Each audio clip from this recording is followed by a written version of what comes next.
All right, welcome back. Let's actually play with this style sheet a little bit. Let's apply some classes. We'll add some controls onto our UCI, and then we'll move on and we'll get back to the block controller stuff, all right? So you've added this style sheet, whether you're in light mode or dark mode, doesn't matter to me, whatever your preference is. If you click on any of these controls on your UCI, like these nav buttons down here, you can now go to its properties and see that it's got a section called CSS class name. Click on that and you'll see a list of all of the different classes that are available inside of that style sheet. Now this may seem like a lot, this may seem like too much, but this is actually pretty realistic of what a style sheet would probably look like because you've built out a lot of different options. A lot of these in here are icons, for instance, and we've named them appropriately so it's easier to browse through them. So if you have your own custom icons that you want to apply, we made those as style sheet classes so you could choose to add them. For some of them, they're pretty self-explanatory. Some of them, feel free to poke around, apply them if you want. Like I said, you can apply multiple classes to every single control. For all of these nav buttons, we got a couple of different button style options. We'll do this a lot in the class. We'll add some buttons. We have a button style 1, button style 2. Button style 1 looks pretty good there.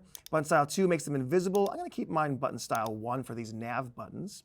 I do want to have their text size large. I think that looks a little bit better.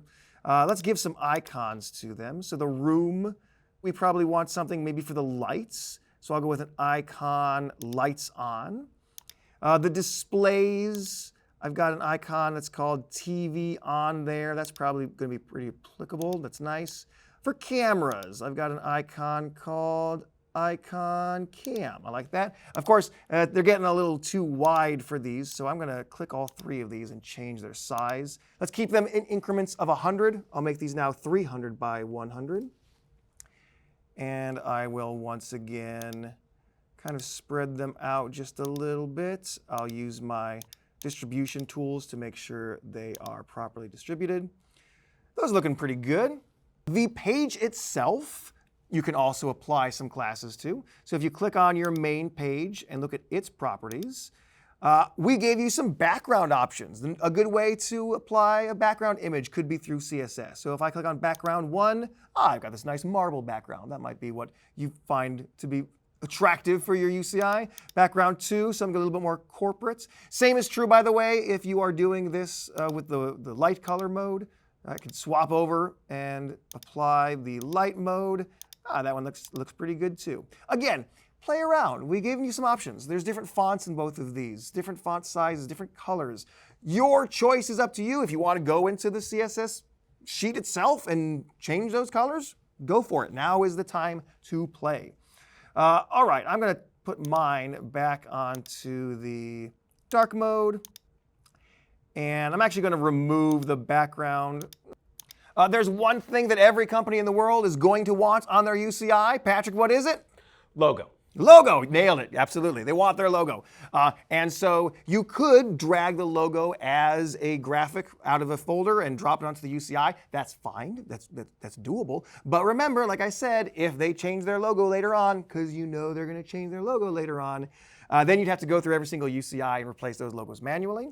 So in ours, we gave you an option for a logo. I'm going to nudge these buttons to the side, and I'm gonna create a group box down here, just an area, and I will apply a style to that group box that is the logo class right here. We took this company's logo. This is Overlay Industries, remember?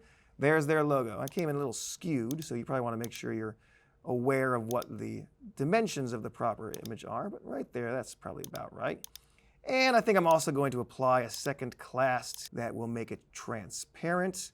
And you know what? I think that one of those button styles was transparent, right? So, oh, button transparent. Perfect. That will give us just their logo itself. That looks a little bit better.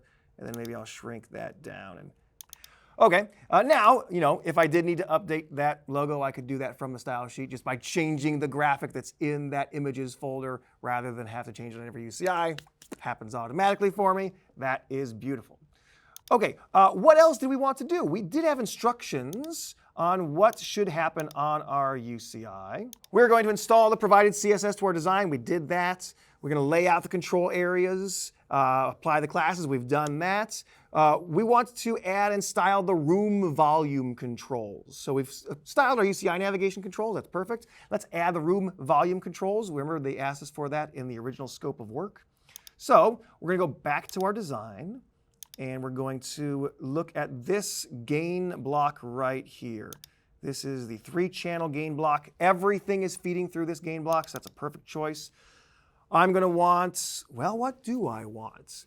Most people, if you ask them, will think that they want a fader on a UCI. Honestly, fader's not always the best choice on a UCI. You don't have a lot of room to really slide your finger and provide the granularity that you want to get really specific. So if someone does say, hey, I want a fader, maybe suggest bump buttons instead. Bump buttons are pretty good.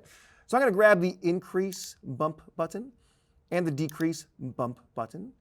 They probably want the mute button as well. I'll grab that. And you know what? I will give them the gain knob, but I'm going to change it so that rather than it be a knob, it's actually a meter. Change that to a meter, and that way it will show them the gain without actually letting them change it manually with their finger.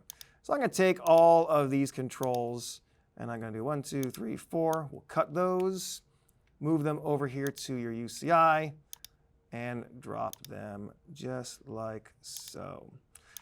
You can see that once I've added them, they've already taken the natural class of the UCI, so they already look pretty good. But I'm going to go a little bit further, make sure that they look the way I want. I'm going to click all 3 of my buttons. We've decided that increments of 100 are good for our buttons, so I'll slide that up here, down there. I think this bottom one, we probably have a class for button mute. Perfect. And in fact, the top and the bottom, let's make those a button 1 style. That looks pretty good. We'll line all of these up by right-clicking and aligning center.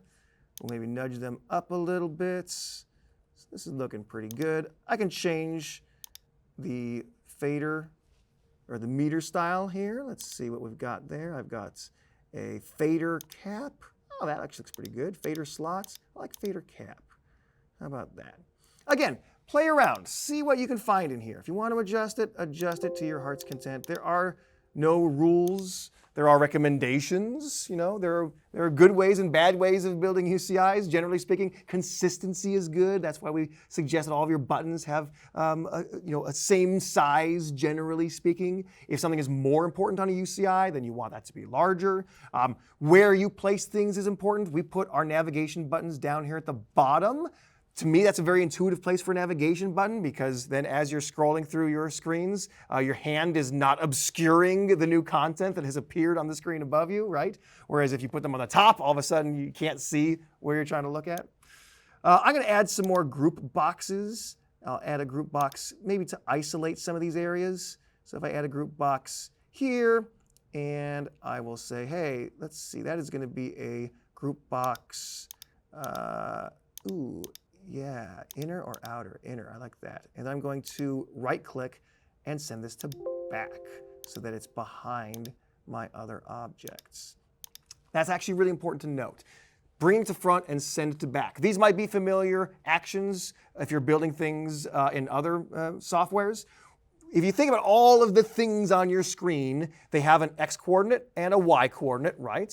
Left to right, up and down. They also have a z-coordinate. A z-coordinate is sort of how close it is from the back of the thing to your eyeball. Now, even though they're all flattened down into one pane, they do still have an order in which they overlap each other. And so if you bring something to the front, you're saying that it will overlap everything else. If you send it to the back, you're saying that everything else will overlap it. One thing to note, though, while you're doing that on a UCI, it only sends it to the front and the back of the layer on which it already exists. I've added these all on my base layer because I want these to always be visible. If I take my plus button and I say, bring it to the front, it doesn't move it to these higher layers. It's only going to go as high as it can on this particular layer, on our base layer, all right? So bring to front, send it back. That is layer specific. Nate, I was always told to send to back. Never, never bring to front. Who told you that? That's potty training 101 right there. Is that, wait, was there a poop reference in there that I missed? I'm potty training right now. Sorry. You are personally potty training, or your child is? It doesn't matter. Don't worry about it. I think it matters. Keep going. I think there's a difference on that one. Again, play around. This is the time to really make sure that your UCI looks good and is easy to understand. I'm going to fidget around with mine some as well. At the end of this video, take some time, make yours look good. I will say this.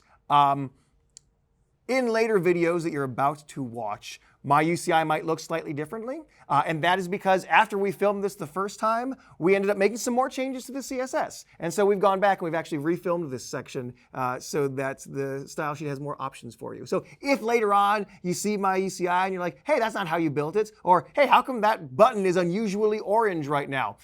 Just don't be that guy. Just don't do it. Don't be that guy. Yeah, why are you that guy? We hate Stop that it. guy. So much. That Settle guy down. It's terrible. Yeah. Good.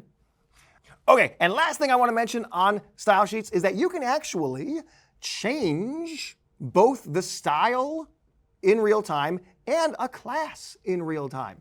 There is a component called the UCI style controller, and if you had that in your design, then you could at any point choose to change which style sheet is applied to your particular UCI. That can be really useful if you're doing things like changing the language of a UCI, which you could do by changing your style sheet. But you could also, in block controller, if I go back to one of my block controllers scripts here, you can see that one of the visual aspects you can control is its CSS class. So if you know the name of the class, the text that we just applied in the properties, then you could type it in here and you could change that as part of your block controller script. So any of these things you can change on the fly. Very exciting.